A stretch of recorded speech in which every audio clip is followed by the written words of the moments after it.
était 36 sur la barque. Donc c'est des barques qui font 6 mètres de long, hein, c'est pas très grand, 36 personnes. Et malheureusement, c'était la nuit, il y avait beaucoup de mer, et le monsieur qui était aux commandes, hein, il faut savoir qu'il n'y a pas de passeurs sur les bateaux, et les passeurs ne veulent plus prendre les bateaux parce que c'est trop risqué pour eux. S'ils se font attraper en Espagne, ils risquent 12 ans de prison. Donc en fait, les seuls bateaux qui passent, c'est dans le détroit de Gibraltar, sont des speedboats pour passer la drogue et les prostituées. Mais pour ce qui va être vraiment le tout venant, c'est-à-dire l'immigré clandestin classique, hein, ils vont pas prendre des risques de faire 12 ans de prison. Donc ils construisent des barques ils font construire des barques au fin fond du Maroc avec des planches de palettes. Et ils récupèrent des vieux moteurs qui sont des moteurs très faibles, qui font 15 chevaux. Et après, ils donnent juste une boussole en donnant quelques explications à celui qui sera sans doute qui connaît le mieux la mer. Hein. Donc là, en l'occurrence, ce monsieur-là avait été pêcheur sur un bateau, mais il ne savait pas piloter un bateau. Il a eu un peu peur des grosses vagues. Il a arrêté le bateau la première fois, et donc le bateau s'est retourné. Et bon, beaucoup d'entre eux ne savaient pas nager. Enfin, malheureusement, et en même temps par chance, il n'y a eu que 2 morts. 2 d'entre eux sont morts. Et 10 ont décidé d'abandonner l'aventure et ont marché jusqu'à tomber sur des patrouilles de l'armée et se sont rendus. Donc du coup, on n'était plus que 25 à tenter l'aventure. On est reparti dans le désert, on a reconstruit un bateau et on est reparti. Voilà, il y a plusieurs étapes. Hein. Le transport en voiture qu'on voit au début, c'est un transport qui dure à peu près 4-5 jours, hein, dans des conditions aussi très dures, hein, puisqu'on est une vingtaine à l'arrière d'un petit 4x4, donc un peu serrés les uns contre les autres. Il n'y a pas beaucoup de respect de la part des passeurs pour les gens qui sont là. En même temps, ce qui est impressionnant, c'est de voir que tous ces gens qui sont candidats donc, à l'aventure occidentale, européenne, n'en veulent pas foncièrement aux passeurs. Ils savent ce qu'ils ont à faire, c'est leur boulot, ils savent ce qu'ils ont à faire. C'est-à-dire qu'ils sont très résignés sur leurs conditions qui sont très dures. Ils n'ont pas une défiance vis-à-vis des passeurs. En même temps, ils sont totalement dans leurs mains. Donc c'est là où c'est un peu dur pour eux. Il y a quelques personnages dont il y a des plans très très forts où effectivement on voit des personnes empreintes d'une profonde tristesse, notamment après l'échec de la première tentative. Et puis il y en a d'autres comme Ibrahim qui gardent une sorte de foi, de joie d'y croire et qui va se battre jusqu'au bout. Ibrahim, en l'occurrence, oui, Ibrahim, il en est en plus à ce qu'il est là quand il est arrivé, quand il a fini par arriver sur le sol espagnol. Il en était à ça faisait 5 ans hein, qu'il était. Ibrahim vient du Sénégal, de Casamance plus exactement, et il en était à sa 5e tentative. Il avait déjà coulé une fois, où ils étaient 40 à bord, et il n'y avait eu que 8 survivants. Il a coulé une 2e fois avec moi où il y a eu 2 morts, et donc une trentaine de survivants. Une fois, il a été abandonné, il y a eu un problème parce que le temps de regrouper tous les clandestins, ils restent dans le désert pendant un certain temps.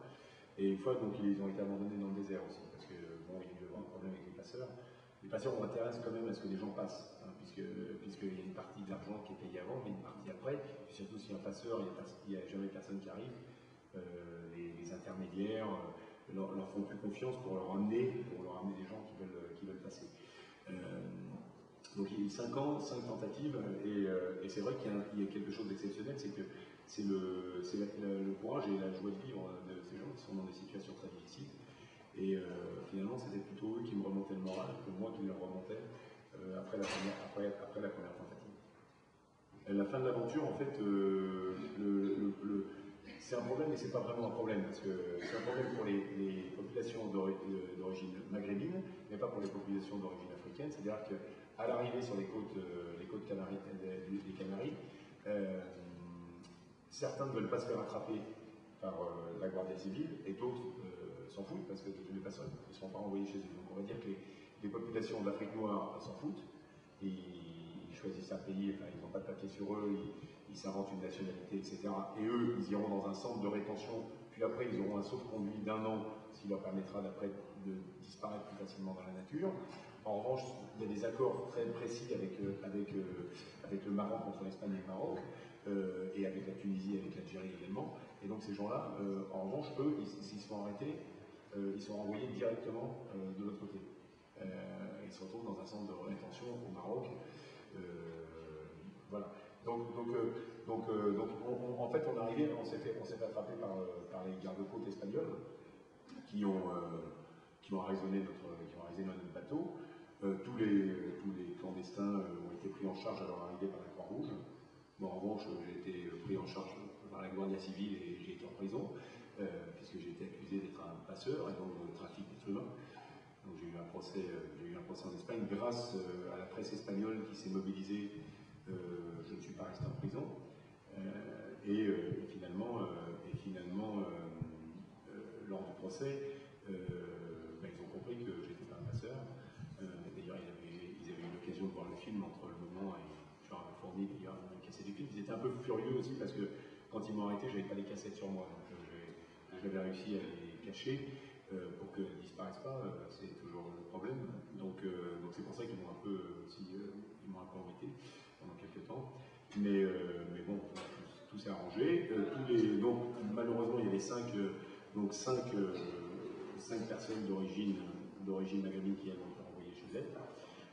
Et les autres sont tous passés sur le continent espagnol et sont tous toujours aujourd'hui en Europe. Certains ont des papiers. Les deux personnages que nous avons le plus suivis, parce qu'on les suivait depuis, avec un photographe qui est un des amis, Olivier Jolard, on les suivait depuis plus d'1 an. Donc Ibrahim, qui est de Casamance, et Kingsley, qui est camerounais, ont tous les deux eu des papiers. Ibrahim en Espagne et Kingsley en France. Voilà. Kingsley a même joué dans un film, une fiction qui s'appelle Paris, je crois, de Clapiche. Voilà. Il est retourné dans son pays. Quelle destinée. Oui. Combien de temps a duré le voyage la deuxième fois? Le voyage à peu près 24 heures, 22 heures.